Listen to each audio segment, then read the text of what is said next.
음악이 영화를 만났을 때 진행의 JR입니다.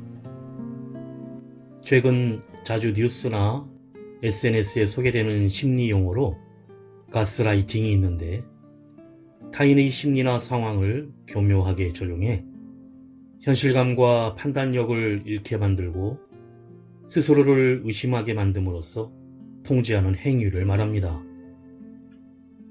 1938년에 패트릭 해밀턴의 연극 가스 등에서 잭이라는 남성이 아내 벨라를 통제하고 억압해 판단력을 흐리게 하면서 자신에게 의존하도록 만드는 내용의 이 연극에서 가스라이팅이라는 용어가 유래되었다고 합니다. 일종의 정신적 학대 행위로 대개 가족, 친구, 연인 등 친밀한 관계에서 누군가를 통제하면서 이루어지게 됩니다.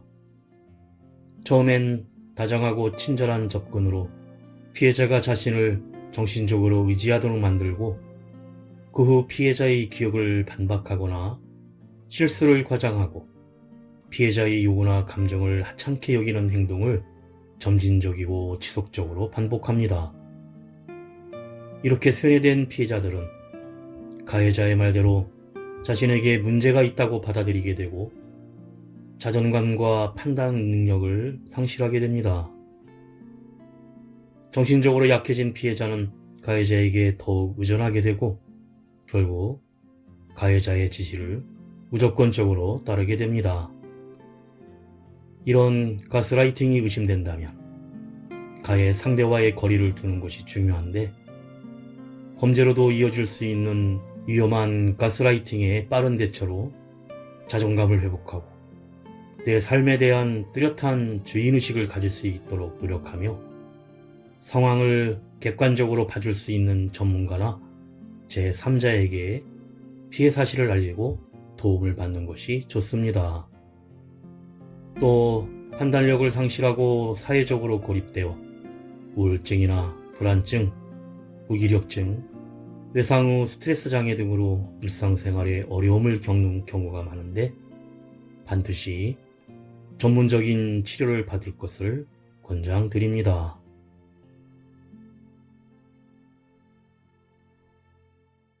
음악이 영화를 만났을 때 오늘 소개해드릴 영화는 지난 4월에 개봉한 한국 로맨스 스릴러 코미디 영화 킬링 로맨스입니다. 대재앙 같은 발연기로 국민 조롱거리로 전락한 톱스타 여배우 열애는 현실에서 벗어나고자 떠난 남태평양의 꽐라섬에서 운명처럼 자신을 구해준 재벌 조나단을 만나 결혼을 하고 새로운 인생을 꿈꾸며 돌연 은퇴를 선언합니다. 한편 서울대가 당연한 집안에서 아직도 홀로 고독한 서울대 입시 싸움 중인 사수생 범우는 한때 자신이 찐팬으로 동경했던 열애가 옆집에 이사 온 것을 알게 되어 날마다 옥상에서 단독 팬미팅을 여는 호사를 누립니다. 그러던 어느 날 조나단의 사업 확장을 위한 쇼윈도 인형 같은 역할에 지친 열애는 다시 스크린에 컴백하기 위해 범우에게 SOS를 보내게 되고, 열애의 인생을 되찾기 위한 죽여주는 계획을 함께 모의하게 됩니다. 먼저 가수 김필이 부르는 사랑 하나 듣고 영화 이야기 시작합니다. 가슴 속에 맺힌 그 말을 뭘로 설명할 수 있을까? 둘만의 약속과 둘만의 비밀들, 둘만의 아침과 둘만의 밤들은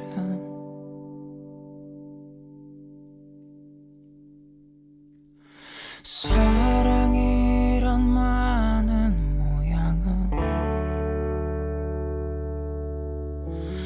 뭘로도 설명할 수 없어. 너 너를 닮은 뒷모습에 오늘 하루도 아주 엉망이 돼버린 너란 사람에게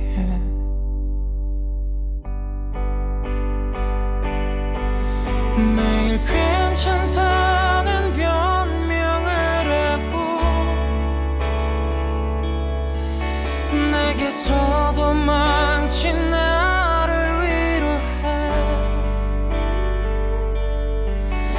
아무렇지 않은 하루를 살아도 돌아가는 길에 네가 떠올라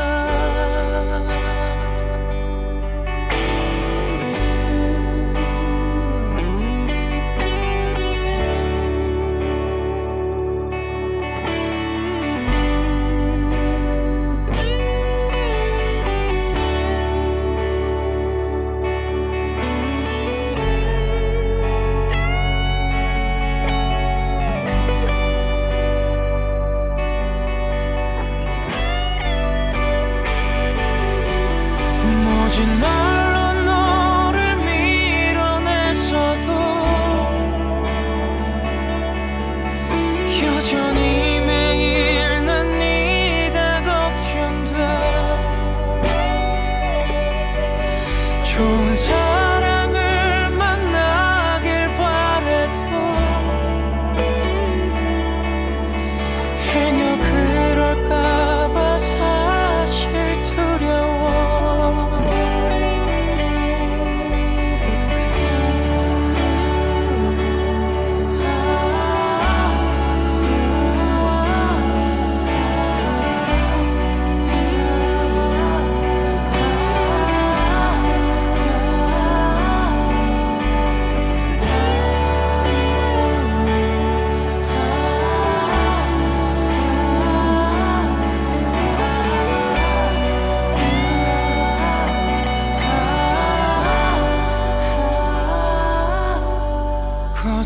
거짓말처럼 기억을 지우고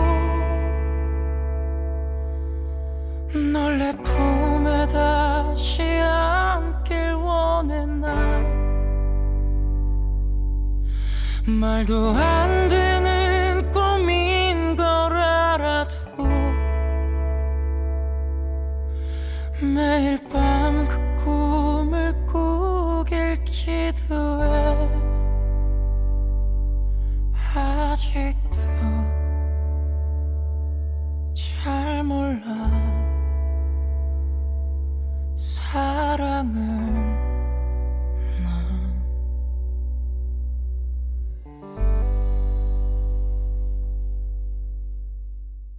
영화는 데뷔 이야기 버스에서 저 멀리 한국에서 온 킬링 로맨스란 동화책을 읽어주는 장면으로 시작합니다.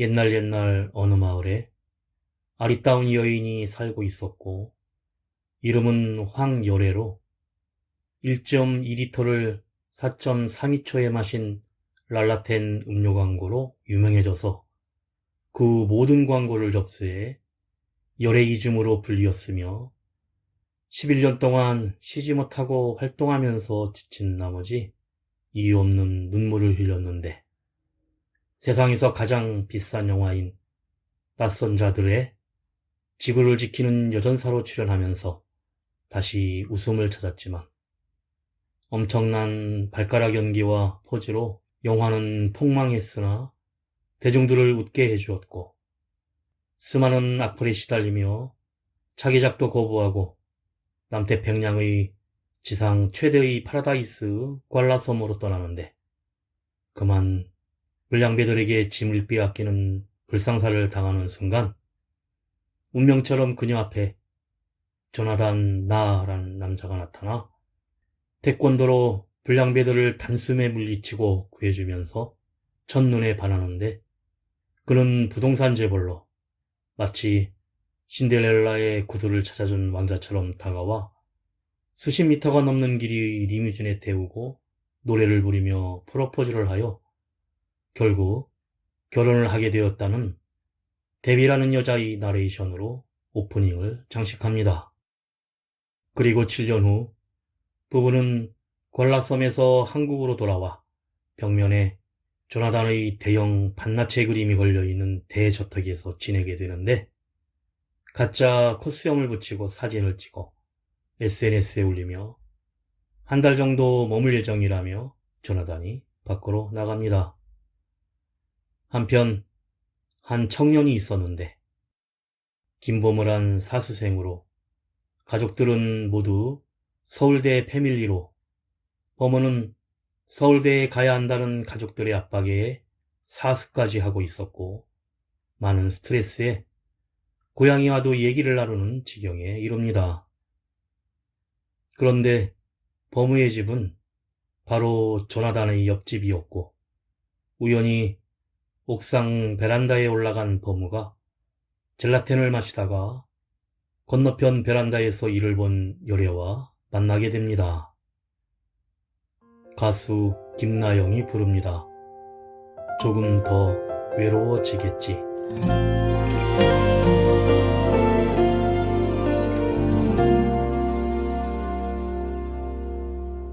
조금만 덜 좋아했다면 우린 어쩜 모른 척 살았을까. 지쳐가는 너를, 흔들리는 나를 외면한 채 그저 곁에 두고서 넌 알았을 거야. 처음부터 마지막을 겁냈던 나를. 너 없이 못 사는 그런 사람 되긴 싫어서 언제든 먼저 내가 널 떠날 수 있게 어리석은 계산 내가 감당할 수 있을 만큼만 넌 알고 있었을까.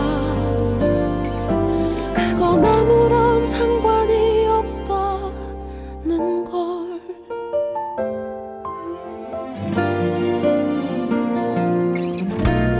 난 몰랐던 거야.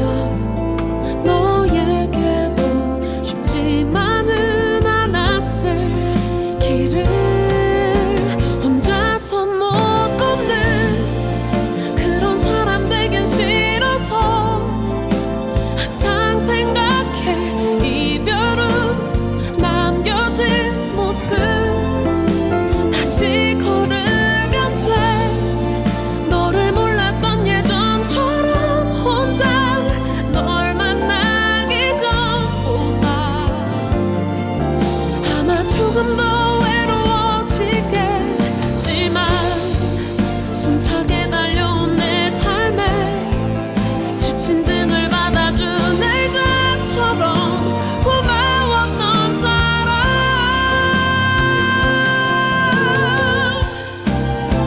혼자선 못 걷는 그런 사람 되긴 싫어서 너 없이 못 사는 그런 사람 되긴 싫어서 언제든 너를 웃으며 보낼 수 있게 바보 같은 다짐 혼자 남겨져 울진 않을 거야. 난 이제 날 것 같아. 그건 아무런 소용이 없다는 걸.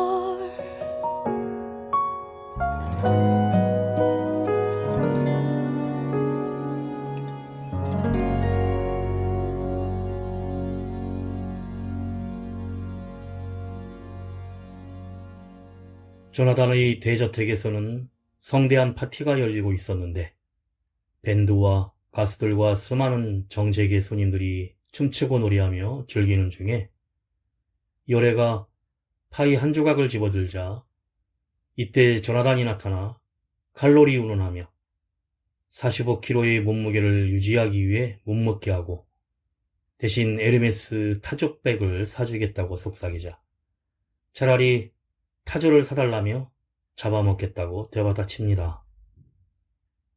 파티는 조나단이 계획하는 테마파크 건설에 투자한 사람들이었고 열애는 그들 속에서 억지 웃음으로 인증샷을 찍어주며 내조를 하고 있습니다. 그런데 파티장에 영화사 대표가 찾아와 뮤지컬 영화 대본을 건네며 컴백 요청을 하지만 조나단이 차단해 쫓아내는데 열애는 몰래 이불 속에서 대본을 읽으며 잊혀졌던 과거가 생각나 앞으로는 달라진 삶을 살 것이고 어두운 밤을 지나 푸른 하늘을 올려다보며 따스했던 온기를 다시 느껴볼 것이라 다짐을 합니다.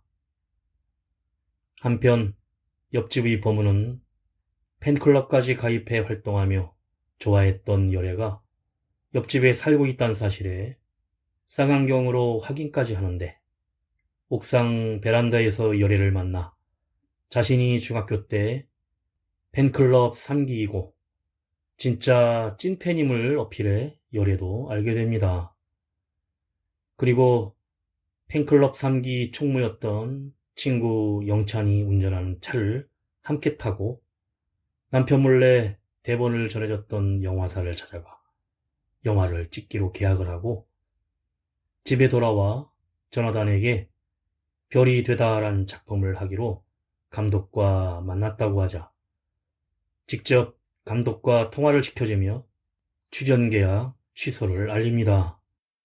그리고 에르메스 타조백을 무더기로 선물하는데 대외적으로 열애의 발연기를 부각시키고 거기에 정신적인 환자라는 오명을 씌우며 활동을 못하게 한 것입니다. 지금의 행복에 겨워 일탈을 원하는 것도 병이라고 하는 조나단에게 열애는 난 행복하지 않고 나를 어떻게 아느냐며 나는 나라며 이혼하자고 소리를 치자 갑자기 표정이 변한 조나단은 벽에 써있는 열애를 향해 조명을 비추고 귤을 집어 마치 야구 피칭 연습하듯 계속 던지는데 열애는 한두 번이 아닌 상황인지 두려움에 떨며 울부짖습니다. 사실 조나단은 악마였고 이렇게 7년 동안 참고 살아왔으며 불쌍한 인생이라 세상에 알려지는 게 더 두려워 숨기고 있던 것인데 집사인 밥과 하인 여자 쌍둥이들은 이를 도와주며 방조하고 있었습니다. 가수 한동근이 부릅니다. 새벽에 걸려온 너의 전화는.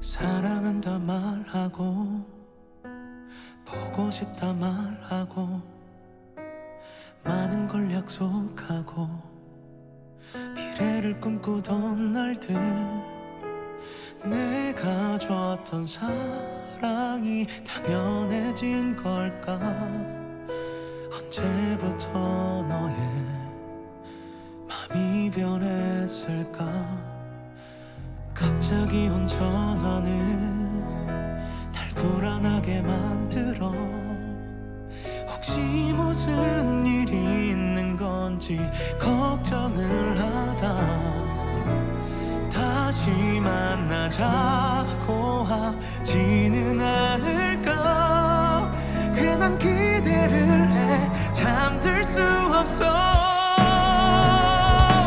새벽에 걸려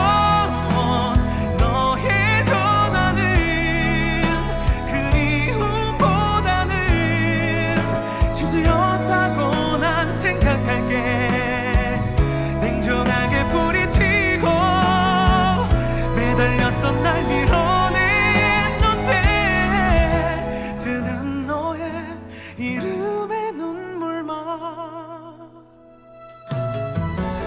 미안한 마음이야 아쉬운 마음이야 애써 날 위해 주는 척한 행동인 거니 받아볼까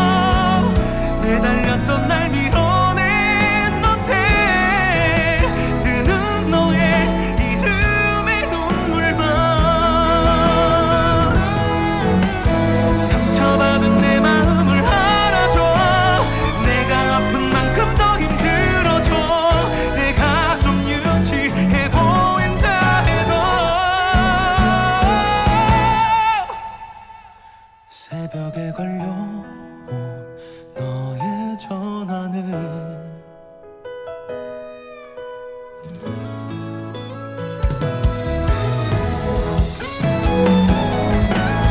울리는다며 저 예배소리에 널 미워한 맘이 완벽히 무너질 것 같아서 잊으려 몸부림치고 내 삶에서 분명 지웠는데 뜨는 너의 이름에 눈물만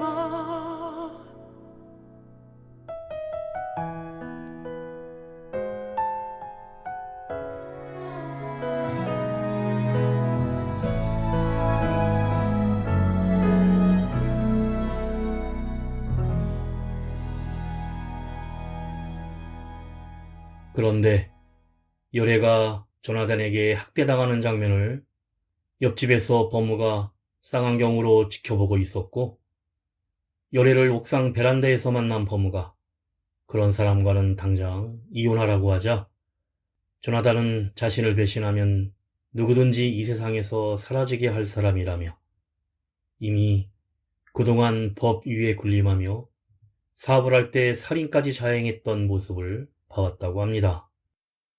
조나단에게 벗어날 방법은 죽이는 수밖에 없다며 버무가 평생 이렇게 살 거냐며 열애를 위해 자기가 하겠다고 하자 놀라면서도 이젠 내가 죽든 조나단이 죽든 도와달라고 합니다. 그래서 완전 범죄의 방법을 모의하기 시작하는데 대포폰으로 통화를 하며 옥상에서 벽돌을 떨어뜨리기, 종이 비행기에 죽은 사람이 있는 미제 사건, 당근 주스 37리터를 먹고 죽은 사람을 검색하다가 교통사고로 죽이려 하지만 범인은 면허증이었고 열애는 장롱 면허입니다. 또 조나단의 땅콩 알러지임을 기억하고 써보려고 하지만 가능성이 희박하자 조나단의 강한 승부욕을 자극하는 작전을 쓰기로 합니다.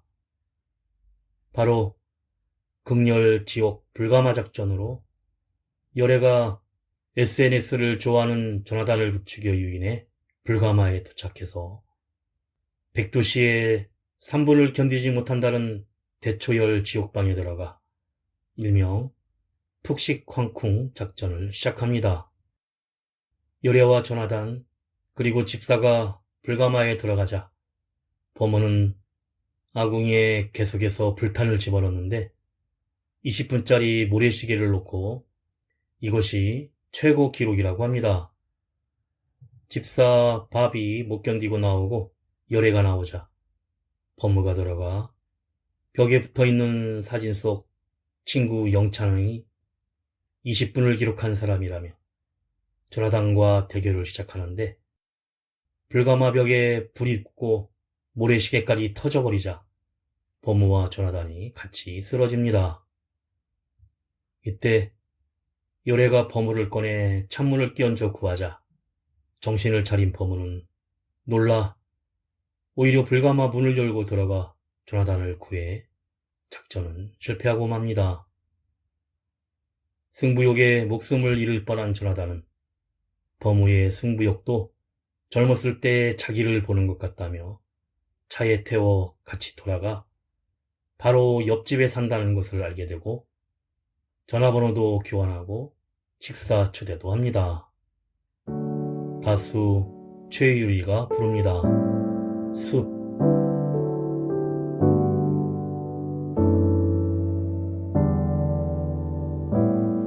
난 저기 숲이 돼볼게. 너는 자그맣기만 한 언덕 위를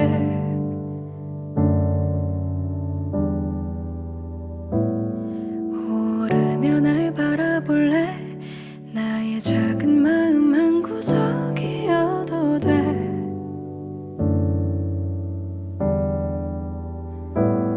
길을 더 보일게. 나를 베어도 돼. 날 지나치지 마. 날 보아줘.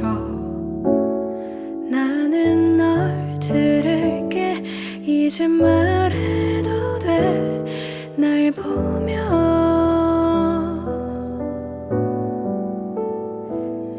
하숲이 아닌 바다이던가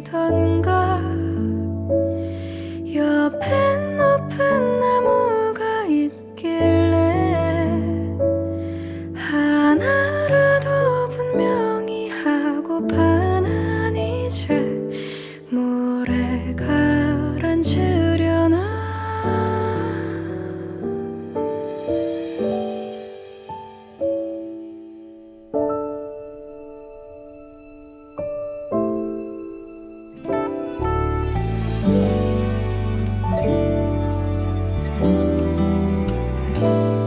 난 저기 숲이 돼볼래 나의 옷이 다 눈물에 젖는데도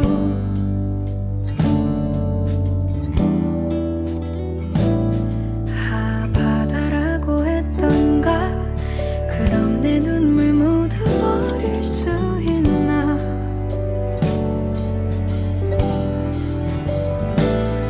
길을 더 보일게 나를 베어도 돼 날 밀어내지 마 나를 내게 둬 나는 내가 보여 난 항상 나를 봐 내가 느리래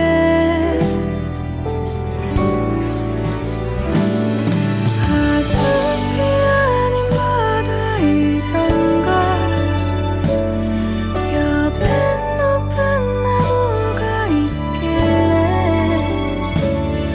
하나라도 분명히 하고파 난 이제 물에 가라앉으려나 나의 눈물 모아 바다로만 흘려보내 나를 다 감추며 기억할게 내가 못해 나와 있어 그때 날 sup리려나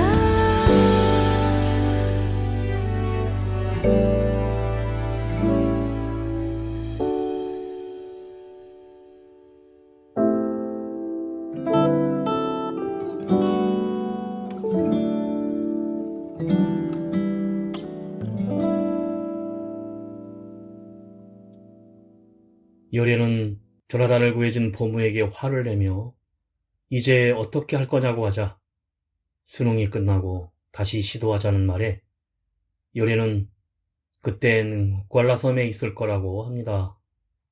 그때 생명을 구해준 보무에게 조나단이 좋은 글 영상까지 보내주며 친근함을 보이자 마음이 약해져 사람을 죽일 수 없겠다고 보무가 포기를 하자 요래는 혼자 실행하기로 합니다. 그리고 보무에게 땅콩을 구해달라고 부탁하는데 바로 그날 조나단이 보무를 식사 자리에 초대를 해 집으로 같이 오고 전달받은 땅콩을 갈아 저녁 메뉴인 청국장에 잔뜩 넣는데 보무는 또 마음이 약해져 자기가 청국장을 좋아한다며 면 냄비를 계속해서 들이킵니다. 승부욕의 조나단도 땅콩가루가 들어간 청국장을 여러 냄비를 들이키지만 이상하게 아무런 알러지 반응이 없고 오히려 보무가 배탈로 화장실에 달려갑니다. 그때 요래가 쓰던 대포폰을 발견하고 추궁을 하는데 당황한 요래는 후라이팬으로 조나단의 머리를 가격하고 도망치다 붙잡혀 위기에 처하는데 조나단이 땅콩 알러지 영향으로 그때 쓰러집니다. 그런데 요래가 쿠션으로 눌러 마무리하려는 순간 보무가 인공호흡을 실시하고 119를 불러 응급구조를 하게 됩니다. 요래는 계속된 실패로 망연자실하는데 조나단은 자신을 구한 게 요래라고 생각하고 결국 앙도섬의 테마파크 기종식을 하고 꽐라섬으로 간다는 창문 메시지를 남기고 요나 가지 말라고 말리지만 보무에게 작별 인사를 하고 맙니다. 조나단과 열애가 떠나자 범우는 모든 게 자기 탓이라 생각하고 배낭을 챙겨 쫓아가는데 버스를 타고 앙도섬 테마파크에 도착하고 열애에게 문자를 보내 자신이 처치하겠다고 합니다. 한편 은밀히 열애의 대포폰 주인을 알아보던 조나단은 본 명의가 이영찬이라는 걸 알아내는데, 그런데 이 섬은 원래 테마파크 조성으로 밀어버리기 전에 타조 농장이었는데 큰 타조 한 쌍이 조나단의 집차를 가로막자 한 마리를 권총으로 쏴 죽이고 차를 그대로 몰아 밟고 가버립니다. 조나단은 앙도섬의 땅을 완전히 소유하기 위해 마지막 땅 주인을 고문하고 계약서에 사인을 하고 있었는데 범우가 나타나 인디언 부메랑을 던져 조나단의 머리를 맞추고 도망칩니다. 가수 허각이 부릅니다. 물론.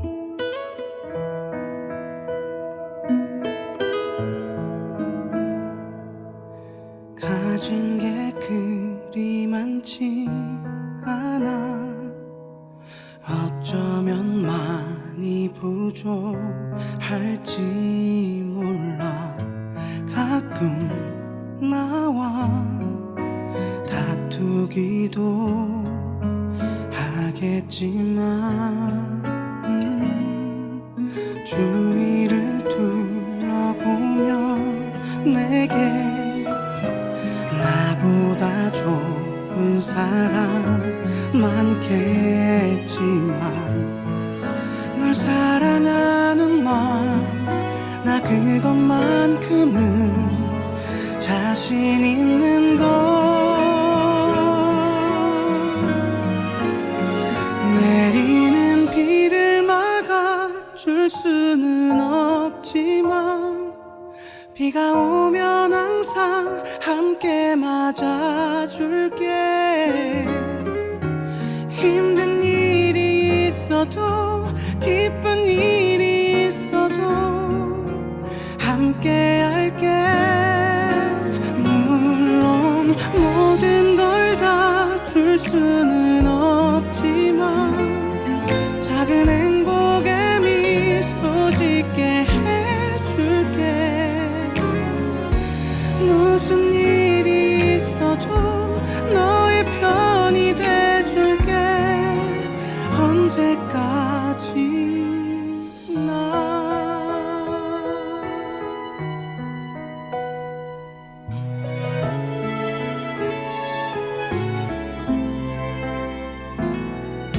세상이 그리 쉽지 않아 몇 번씩 넘어지고 할지 몰라 꼭 잡은 두 손만 놓치지 않고서 함께 가면 돼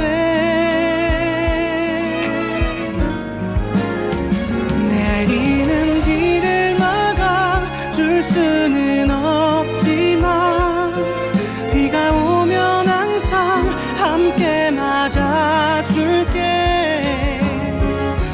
힘든 일이 있어도 기쁜 일이 있어도 함께 할게 물론 모든 걸 다 줄 수는 없지만 작은 행복에 미소 짓게 해줄게 무슨 일이 있어도 너의 편이 돼줄게 언제까지나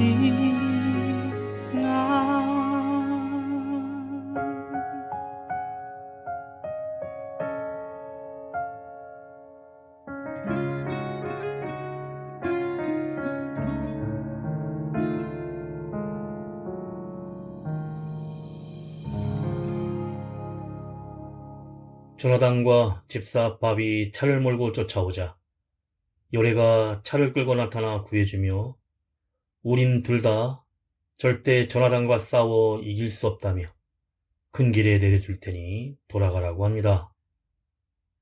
그런데 가는 도중에 조나단이 권총으로 죽인 타조 한 쌍을 만나고 한 마리가 울고 옆을 지키고 있는데 범우는 그대로 갈 수 없다면서 죽은 타조를 열애와 함께 땅에 고이 묻어줍니다.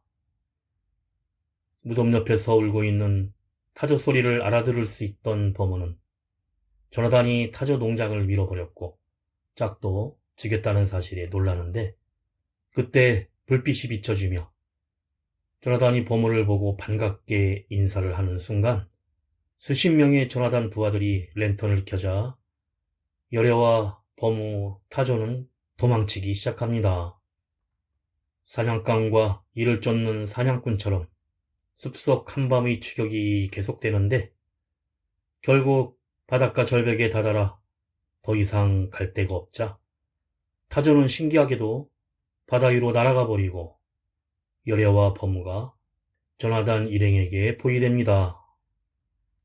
더 이상 다가오면 뛰어내리겠다고 열애가 소리치자 내가 다 용서해 줄 테니 이리 오라고 큰 소리로 조나단이 명령을 내리고 열애는 그동안 무섭고 두려웠는데 지금도 두렵지만 이번엔 죽더라도 한번 끝까지 가보겠다고 범우에게 말한 뒤 하나, 둘, 셋을 센 후 바다로 뛰어듭니다. 하지만 조나단이 바로 따라 들어가 구해내어 싱겁게 잡혀버리고 열애는 테마파크의 야외 식탁 의자에 앉아 조나단이 당신의 자리는 항상 여기야 라며 어깨를 두드리며 웃으라고 하자 포기한 듯 억지 웃음을 짓습니다. 범우와 열애의 대포포 문자를 보고 둘이 자신을 죽이려고 했다는 것을 알고는 권총을 꺼내어 위협하는데 범우에게 사람을 죽여봤냐며 자신의 이마에 대고 러시안 룰렛을 하자 앞으로 뭐든지 다 하겠다고 애원을 하여 위기를 모면하고 조나단이 다시는 나타나지 말라면서 보내주자 범우는 울음을 참으며 그것을 떠납니다. 가수 권진아가 부릅니다. 별처럼.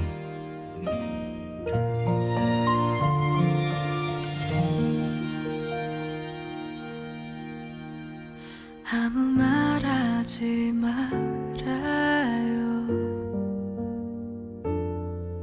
운명처럼 그댄 여전히 내 곁에 있어요. 나는 오직 그대네요. 나에게 다가올 오직 단 한 사람. 다가서면 멀어져가는 꿈처럼 아파오네요. 어떻게 해야 하나요? 보이나요? 그댈 향한 마음이 들리나요? 널 부르는 목소리 반짝이는 그대 마치 별처럼 저 하늘에 그려요. 내가 그대를 지킬게요.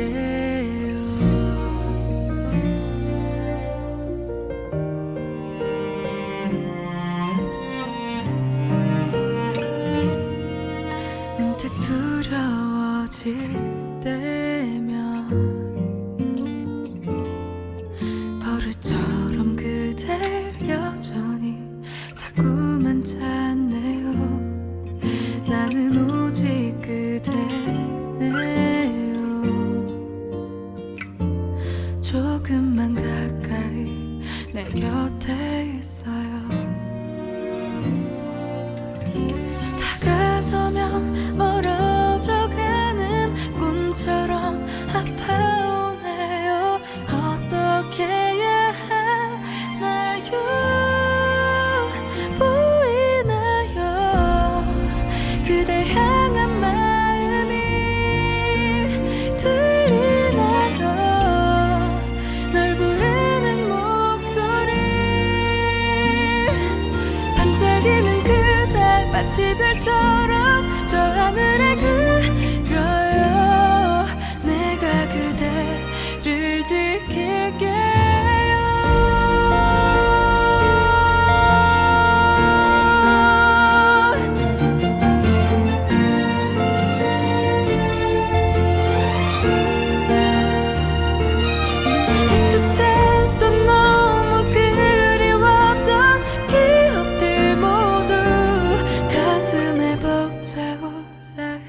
흘러내려요. 보이나요 그댈 향한 마음이 들리나요 널 부르는 목소리 반짝이는 그대 마치 별처럼 저 하늘에 그려요 내가 그대를 지킬게요.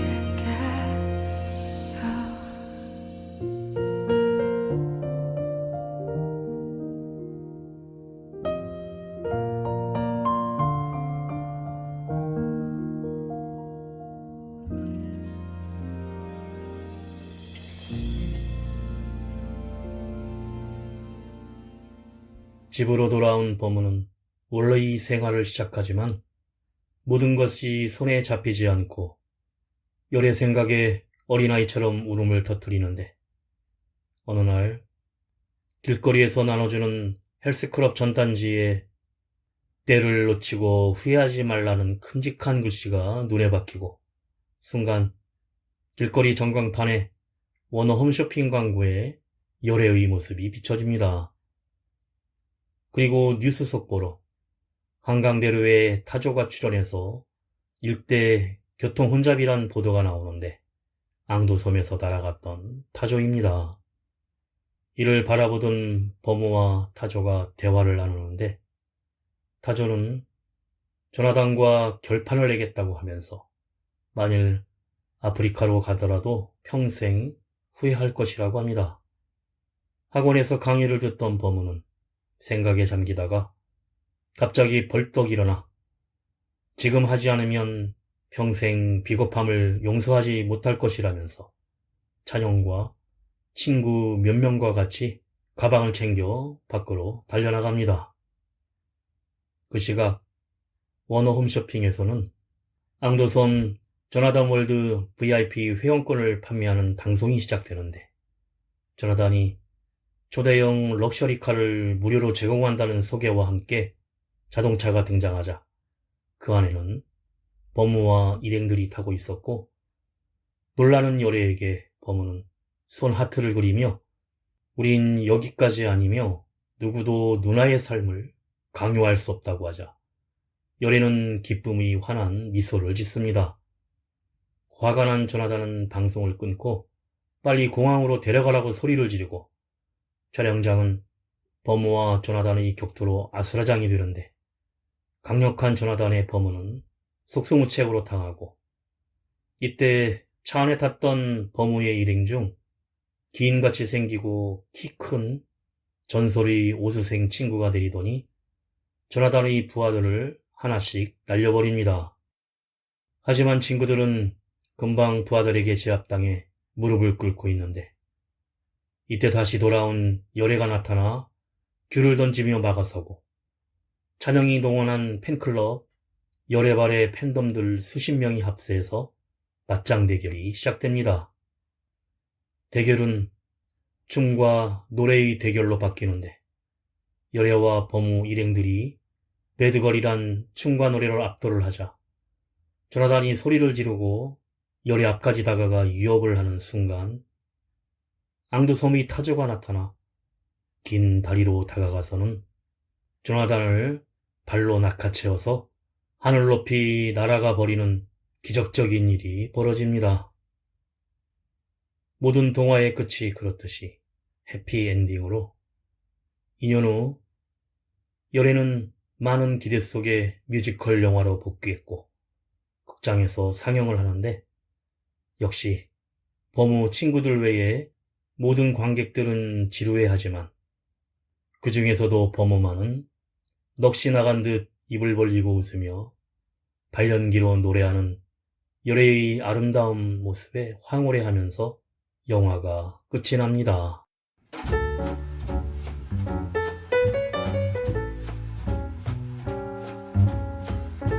지금까지 보지 못한 색다른 영화인 킬링 로맨스는 섬나라 재벌 조나단과 운명적 사랑에 빠져 돌연 은퇴를 선언한 탑스타 열애가 팬클럽 3기 출신 사수생 범우를 만나 기상천외한 컴백 작전을 모의하는 이야기입니다. 정극과 코미디를 넘나드는 전방위적인 활약을 펼치는 만능 엔터테이너 배우 이한희가 열애의 역할로 획기적인 연기 변신을 보여주는데, 자수성가한 재벌 조나단과 운명 같은 사랑에 빠지게 되지만 결혼 생활 내내 옥죄어오는 그의 광기 어린 집착으로 점점 예전의 자신이 누구인지를 깨닫고 탈출을 시도하면서 당대 최고의 미모를 자랑하는 탑스타를 연기함과 동시에 패러디를 유발하는 코믹 연기와 망가짐을 두려워하지 않는 과감한 연기를 선보입니다. 겉으로는 디즈니 공주 같은 아름다움을 보장하고 있지만 이를 비트는 설정으로 남다른 재미를 선사합니다. 조나단 역의 배우 이선규는 사람들이 눈길을 피해 남태평양 구알라섬으로 입국한 열애에게 도움의 손길을 내미는 재벌로 자존감, 자존심, 자신감 등 모든 걸 가지고 열애와 사랑으로 만났지만 이후 자신의 사업에 꼭 필요한 존재임을 알고 가스라이팅을 시도하는 카리스마 있는 비주얼로 적용하기 어려운 색다른 연기 변신을 시도합니다.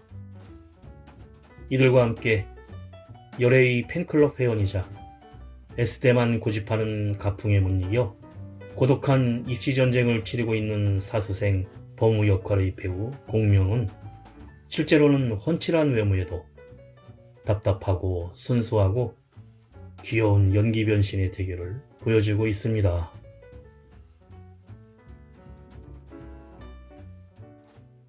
음악이 영화를 만났을 때 오늘 소개해드린 한국 로맨스 스릴러 코미디 영화 킬링 로맨스였는데요.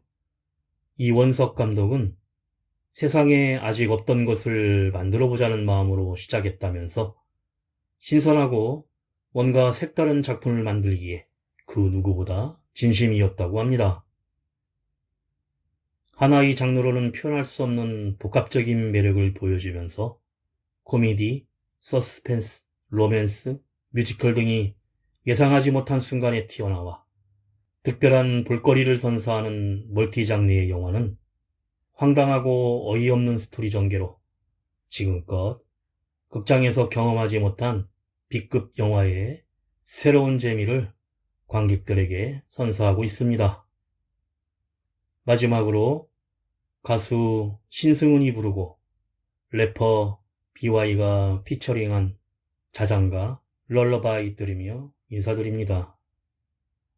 지금까지 JR이었습니다. 오늘도 인생을 영화처럼. Can you still hear me, mama? Have I told you I'm sorry? 들어본 적이 없는 그대가 우는 소리 알면서도 모르고 싶었어. 그대 맘이 아픈 소린 나에게만 들리지 않도록 끝내 참아낸 그 소리. 그대는 엄마이기 전에 작은 꿈을 가슴에 품던 소녀. 그대는 엄마이기 전에 자신의 삶을 살길 원한 소녀. 그대는 엄마이기 전에 여자로 걷기를 원한 소녀. 나의 엄마이기 전에 그대 이름이 불리길 원한 소녀. 당신은 아물지 못한 채 어른이 되었고 그대 이름이 사라진 채로 날 등에 업고 세상은 당신을 나의 엄마로만 외웠어. 도대체 당신의 이름은 어디에 있나? Where you at? 가리는 길마다 여전히 헤매는 난 한 번도 그대의 쉴 곳이 아니었던 난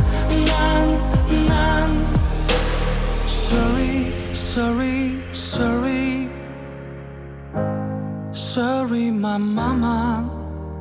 Sorry my mama. Can you still hear me mama? 가장 그리운 소리 잠든 날 바라보다 방문을 닫던 소리. 당신 당신의 잔소리가 듣기 싫어지 않은 척하면서 잠겼던 밤 같은 반찬이 지겨워 내가 외면했던 그대가 차린 식탁은 나 대신 당신의 외로움에 마주 앉아 빈자를 채우는 가득 내 손을 따스히 포기해둔 커다란 당신의 손 이젠 세월 속에서 작아진 그 손을 먼저 잡은 적이 없는 난 아물지 못한 채 어른이 돼버린 난 길을 또 잃으면 어떻게 하나요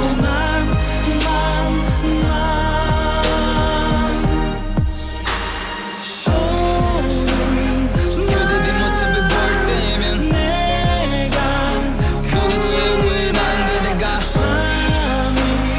돌고 있는 그 울음소리를 단 한 번 더 들으려고 하지 않았을까 그댄 언제나 강해했어 그건 언제나 두려워했어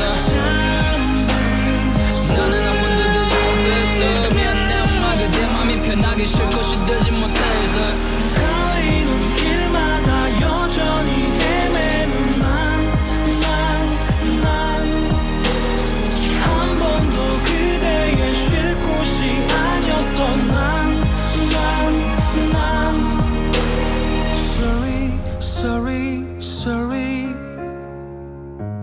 Sorry my mama